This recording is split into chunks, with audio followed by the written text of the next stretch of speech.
Jen, do you remember in middle school, there's this thing called survival camp, or it was like a survival class or something.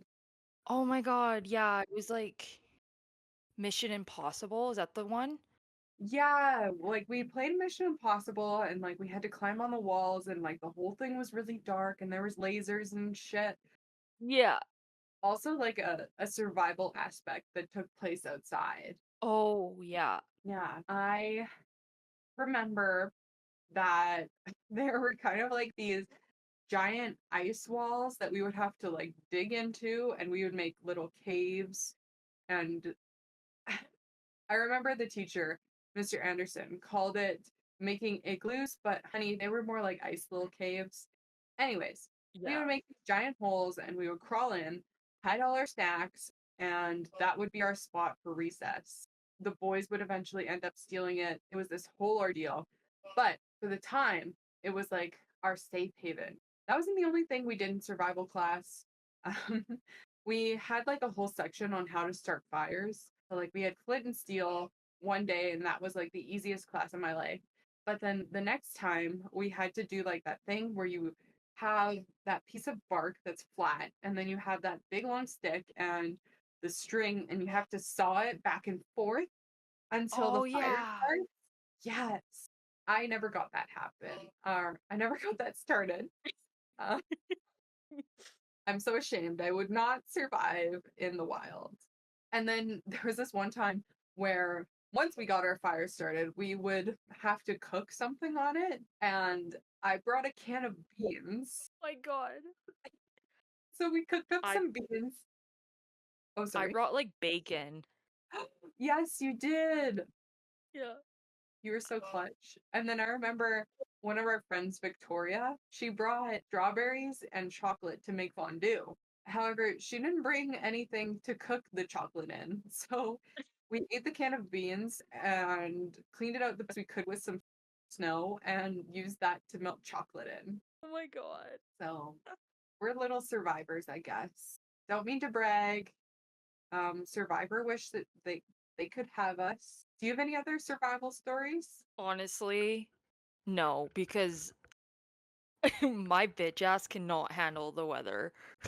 That's so true. Like, was I with you that one time we were going to the Mac store and I was like freaking out because I saw a butterfly, but I thought it was like a bee, but then I was like also afraid of butterflies? Yeah, I peed my pants on that trip. Oh my God, yes. Yeah, I'm not. Yep. Oh, you know what else I remember is grade 5 camp, and we had to like kind of live off the grid a little bit. Do you remember that? I do. Yeah, like that's pretty much my only experience. And then maybe camping when I was like 5 years old. She's pretty legit. Yeah, you could call me Bear Grylls or whatever his name is. Holy fuck, I'm drinking your piss, dude. Consensually. Oh my God. Okay, well, I remember this other time when I was a kid and I was at Banff National Park with my bigger sister and we were just leaving the amphitheater when these like 20-year-old men come chasing up to us. And keep in mind, I'm 13 at the time and she's 18. And they come up and they're like, "Hey girls, how are you?" I'm like, "I'm fine.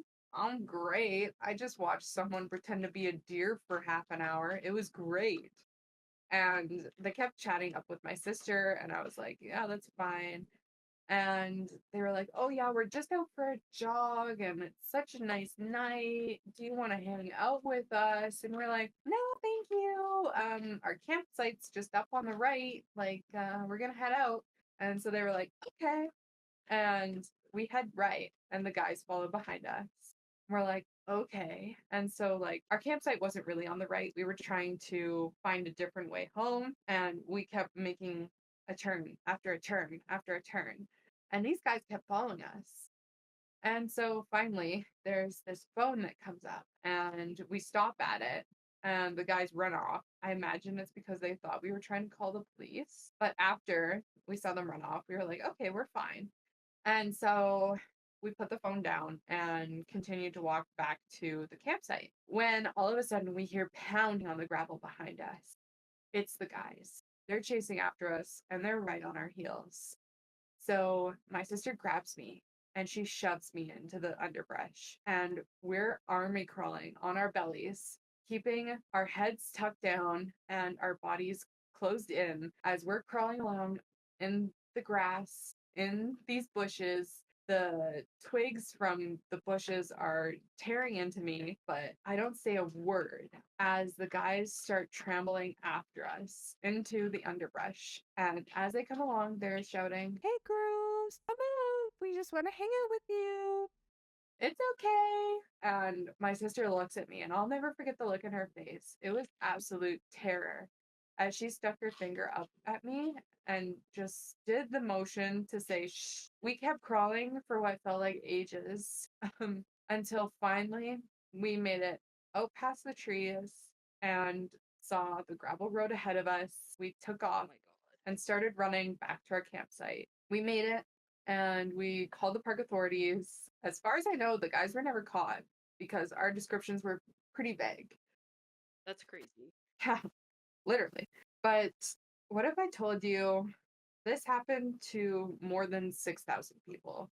During Stalin's regime, there were horrors that occurred within just a few short months, which resulted in over 4,000 deaths. And these were hidden for decades as the government hid what happened on Cannibal Island.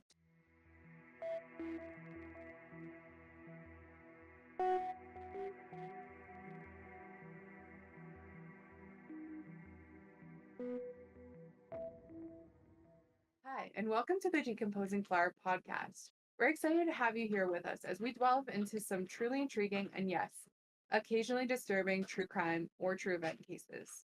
I'm your host, Kira, and with me is Jen. Everything we say in our podcasts are information we've gathered from testimonies, interviews, documents, and trustful sources. Anything we say is our own opinion. We're not coming for any countries. We're not coming for any parties except for Stalin. Sorry, y'all. I really just not a fan of him. If we get any information wrong, feel free to let us know in the comments. I mean, no disrespect to any of the victims, anyone's families, or anyone affected by this case. Today, we're going to be discussing Cannibal Island. And before we get started, I just want to give a few trigger warnings. So, as you can tell by the title of this video, obviously, we're going to be talking about cannibalism, mutilation. We're going to be talking about ethnic cleansing, so mass genocide, and just horrible atrocities to do with Stalin's regime. So if any of that is upsetting or you really don't feel like you're in the right mindset for that, please check out our other episodes, grab yourself a tea, take a bath, and take care of yourself. We'll catch you in the next episode. So with that said, let's get started. In Nanzai Sky Island, in the middle of Ob River, there lies a reef at the foot of a wooden cross. It sways gently in the undisturbed grass on this island. Not a lot of people go here except for pretty much one day of the year. This is the day where they remember the victims. So let's go back to the 1930s when this all started happening. It all started with a small flotilla. These were made out of like lumber and they were just like barges. So like imagine like kind of like Viking-esque, just like logs stacked together, and they're just hanging out, floating down this river. And I wish it was for something cool, but these 3,000 settlers were ordered to build a special settlement. But already the trip was off to a bad start. This wasn't like Settlers Run or anything super fun. Already, 23 of these prisoners who were on these lumber barges were dead. Let's get into why. So, I don't know if you play a lot of video games like I do, but there's this thing in Call of Duty called the Gulag. This was an actual real thing invented by Stalin's beautiful, wonderful mind, as the Gulag was meant to gather up undesirables, and the approximate inmate population varies, but it expanded immensely from around 100,000 in the late 1920s to around 5 million in 1936, which coincided with Stalin's collectivization of agriculture. This number likely equaled or exceeded every year until Stalin died in 1953. The Gulag imprisoned a wide variety of people, which included, but was not limited to, wealthy or resistant peasants, Communist Party members, and military officers who were just not it, I guess. They were fired or just undesirable. German or other prisoners of war, ethnic minorities, which were suspected of disloyalty, but honestly, any ethnic minority was pretty much good game. Soviet citizens and soldiers who were prisoners or slave laborers under the Germans, suspected saboteurs and traitors, dissented intellectuals, so basically anyone who talked against Stalin, common criminals, and many just innocent people fell victim to Stalin's purges. And keep in mind, this was a little bit like the witch trials. So, like, if you were walking down the street and you didn't like Beau Schmo, you could just be like, hey, I heard he said shit about Stalin.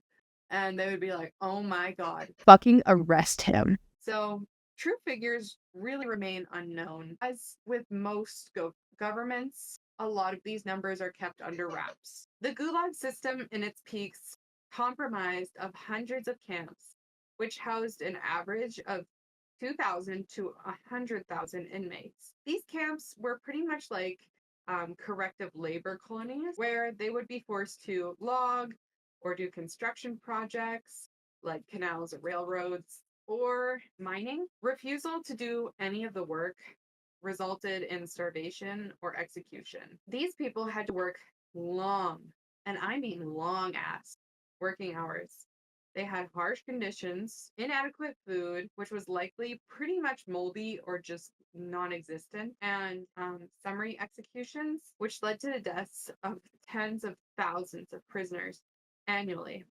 People estimate the total death toll in the Gulag between 1918 and 1956 ranged between 1.2 and 1.7 million people. Let that sink in. That's a lot of fucking people. But let's bring it back to the island. More and more barges continue to arrive at this island. There would be one barge that arrived one day. Give it 2 days, another barge would arrive. And there would be so many people packed on top of these things, you could barely move. This island was so jam-packed full of people, but there was no food. And you have to ask, okay, why didn't they just swim away? They're on an island, sure, but it's in the middle of a freaking river. They can just swim. It's fine. But these prisoners were surrounded by armed guards who shot anyone who tried to escape across the icy river. The people on this island either succumbed to starvation, disease, harsh elements, or violence. There was no tools, shelter, or food, as they were supposed to be settlers on this land. And as you can guess, the island became known as Cannibal Island, or the Island of Death, due to the numerous and horrifying reports that came out. But let me just talk about cannibalism for a hot second here, because I know you hear the word cannibalism and immediately think, oh my gosh, those people are so freaking evil. And I mean, sometimes they kind of are morally gray. Like this guy named Armin Minwides. I don't know. Yeah, I think yeah, Yeah. So Armin. the German guy. Yes. Yeah, And I was thinking of doing a case on him. really? Oh no. Yeah. Not Well, me no, stealing. you can talk about it. Okay. Well, Armin and his victim met on the internet. Um, they swiped right on each other. It was truly a match made in heaven. They were everything the other person was looking for. When they finally made a point to meet up with each other, they knew this was going to be a magical night, a night they would truly never forget. So, I mean, we all know sometimes when you go over to someone's house, things might get a little spicy. And this was no exception, as Armin and his victim attempted to eat his victim's severed penis together. Romantic. I mean, I'm not about to yuck someone's yum, but I don't know if I'd Lady in the Tramp that. But it was consensual, supposedly. The victim, and I'm just keeping his name out of the case, because there's a lot of discourse as to if you can consent to murder or not consent to murder, and I don't want to put his name into the spotlight and make his family feel anything. So we're just keeping his name out of the case. But Armin murdered his victim and proceeded to eat a large amount of his flesh. He was arrested in 2022, and in 2024, he was convicted of manslaughter and sentenced to 8 years and 6 months in prison. However, in a retrial in 2006, he was convicted of murder again and sentenced to life in prison, where he still is. But like I said, sometimes cannibalism can be a little bit morally gray, or sometimes it can be necessary for survival, like the Air Force Flight 571. This was a case where the inexperienced co-pilot, Lieutenant Colonel Dante Hector anyways, the pilot, he was flying Air Force Flight 571 when he mistakenly believed that the plane had passed the turning point to fly north, and he began to descend what he thought was the airport in Chile. He didn't notice, or maybe didn't even look, that the instrument readings indicated that he was still 60 to 69 kilometers east of the turning point. When he regained visual flight conditions, he saw a giant fucking mountain ahead of him. And so when he struggled to gain altitude, it was already way too late. The plane hit a mountain ridge, which sheared off both the wings and the tail cone, and the remaining fuselage slid down a glacier at approximately 350 kilometers an hour, descending 725 meters before crashing into a mound of ice and snow. And you would think no one survived. I mean, that sounds unsurvivable for sure.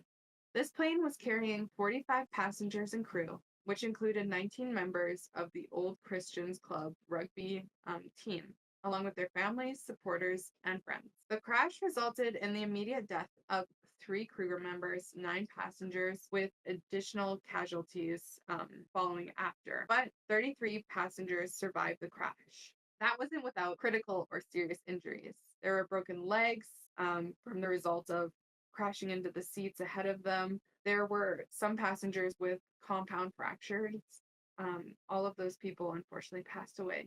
There were medical students, luckily, aboard, who quickly gathered up the wounded and prioritized those that they knew they could probably help.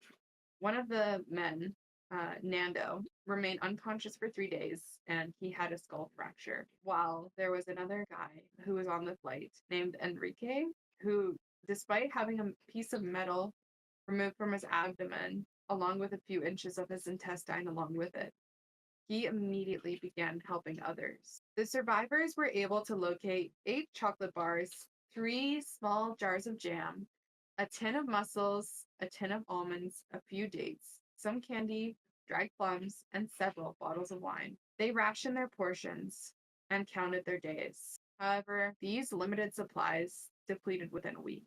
One guy consumed a single piece of chocolate-covered peanut over the span of 3 days, just so more people could eat. In the mountain, there was an absence of vegetation and animals. In desperation, the survivors resorted to eating the cotton stuffing from the seats and leather belts and shoes after their food ran out, even though it caused them to get incredibly ill. At first, they were so disgusted by the thought of eating human flesh. Their friends, their mothers, their sisters, their brothers. How on earth could they eat them? They needed to protect their bodies. They needed to bring them home for their families. But as the weeks continued on, and there was nothing to eat, it became necessary for their survival. They dried meat from the bodies in the sun to make it easier to eat. At first, they would only eat the skin, muscle, and fat, but eventually they also had to eat hearts, lungs, and even brain. All of the passengers were Catholic, and some feared eating human flesh would lead to eternal damnation, and as such, would not eat the flesh. But in order to cope with the act of cannibalism, some survivors compared it to the conversion of bread and wine into the body and blood of Jesus. Interesting. That's how they were able to cope with doing that. The survivors of the plane crash endured 72 days of harsh conditions, including sub-zero temperatures, exposure, starvation, and even an avalanche that resulted in the death of 13 more passengers. When faced with death, the remaining passengers would believe that they would perish if they didn't find help. Two survivors, Nando and Roberto, embarked on a journey across the mountains, equipped with only the materials that they had salvaged from the wreckage, climbed for 3 days, and managed to get help. So, cannibalism sometimes is necessary for survival. I just want us to have an open mind as we talk about today's case, as there was once a woman who was brought from the island of death into a resident of Nazino's house. This woman was being taken to another one of the labor camps. However, they brought her into a back room to spend the night. It was then she saw that the woman's calves had been cut off. She couldn't help but ask what happened. And the woman said, "They did that to me on the island of death. They cut them off and cooked them. They ate me."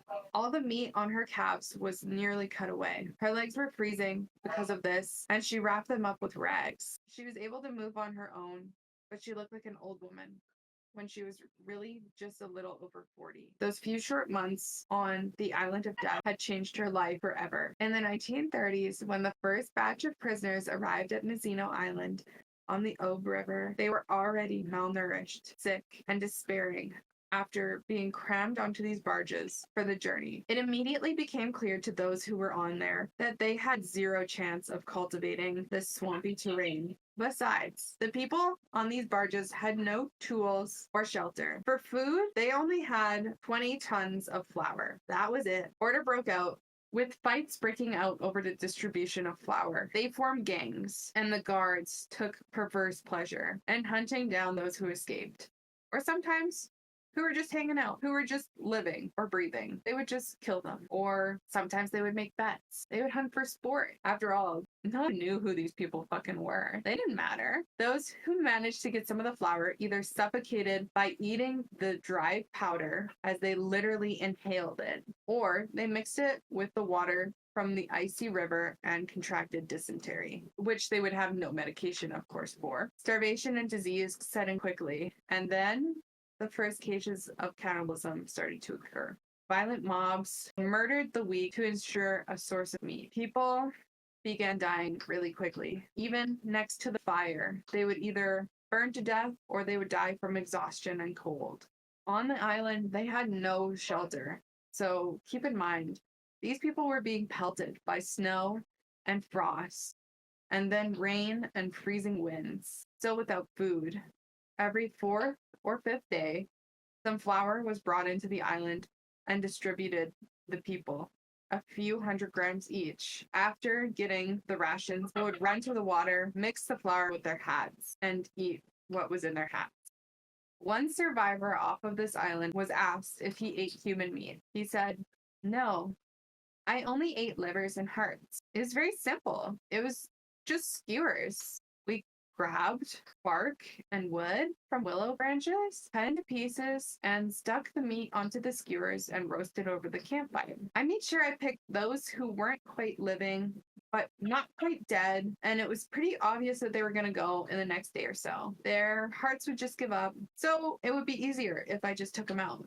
Now, quickly, without them having to suffer for another 2 or 3 days, others describe women who were tied to trees while men would cut off their breasts, calves, and other body parts. Another common thing that would happen would be the beating of prisoners to get the gold in their teeth. Even after everyone was removed from the island, people who would visit the island would wash their hands and run back into the island. They would continue this, running to the river, running back to the island, running back to the river, running back into the island. They would continue to wash their hands.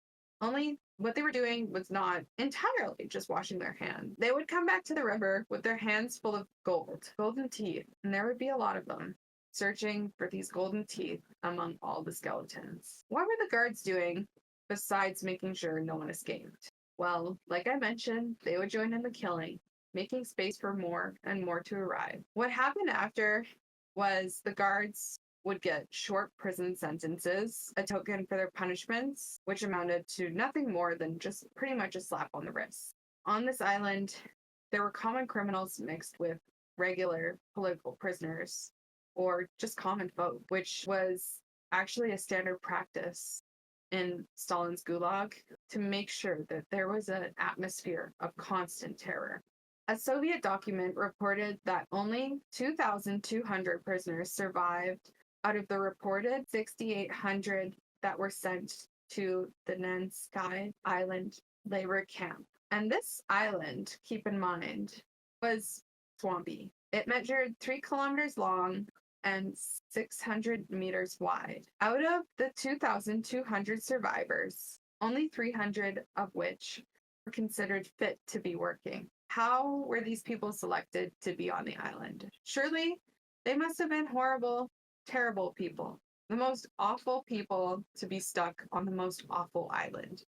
I mean, after all, it should be full of people who deserve this. People who deserve to be on a place called the Island of Death. He was a miner, married with 2 children. He went to the market, the central market. At that moment, they surrounded everyone in the market and arrested anyone who wasn't carrying documents. Everyone, including women, children, and babies. They were loaded onto the barge and sent to the Island of Death. To make sure that they were generating settlers, the government reinstated the system of domestic passports. Almost immediately, police throughout the country began rounding up anyone who had found a place other than where they were supposed to be registered. One person managed to tell his story. He was a young man. He was asked, "How did you get here?"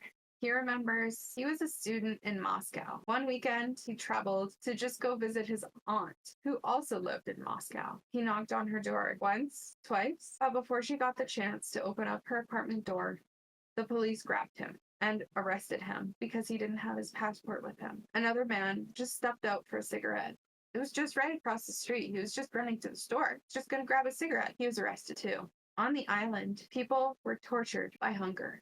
And I mean tortured. The guards would throw them bits of bread as they passed by the island. If you got a piece, you ate it. The rest had nothing. In the spring of 1930, Stalin's police rounded up nearly 100,000 people as a part of the Soviet regime of cleansing Moscow and deported them to Siberia. Many of the victims, like we mentioned, were sent to labor camps, but a lot of them were just placed into the remote wasteland and left to fend for themselves. This was in order to help improve the natural resources of the Soviet East. They were there to construct, to make sure that they would bring order to the Siberian waste. But due to the improvised nature of this plan and simply the lack of care, the displaced were picked to go to randomly chosen sites where they would have no means for survival at all. So keep in mind, all these people are criminals, people who talked against Stalin, vagabonds, gypsies, people who owned land or had people working for them, which posed a danger to Stalin's collectivization efforts because he sought to end private land ownership and centralize agricultural production under state supervision. So almost 6,000 of these people who were on the island, most of whom who were innocent because they didn't just carry a passport with them, succumbed to the worst kind of torture imaginable, starving to death or succumbing to disease or being murdered by guards or fellow prisoners. And even after the whole situation, authorities still decided to transfer these survivors to other settlements where they likely just went through the same situation again. And sadly, there's really no rhyme or actual success that came from this. The Gulag system had dreamed up a social engineering project, which pretty much did resettle at least 2 million people into the remote reaches of Siberia and Kazakhstan. The idea that these settlers, these innocent prisoners, these survivors, would bring the hectares of land into cultivation, and they would be able to develop self-sufficient communities within 2 years was the plan. And this plan pretty much was just a massive cover-up for the ongoing famine in other parts of the country. So many people were affected by today's case. And I really just want to take a moment to reflect on that. And the tragedy which occurred for millions of people. And that's where we're at with today's case. I really hope we explained this one with as much information as we could. And again, we meant no harm if anything I said or pronounced was wrong. But thank you so much for listening. Leave your comments down below and let us know what you thought. And we'll see you in the next episode.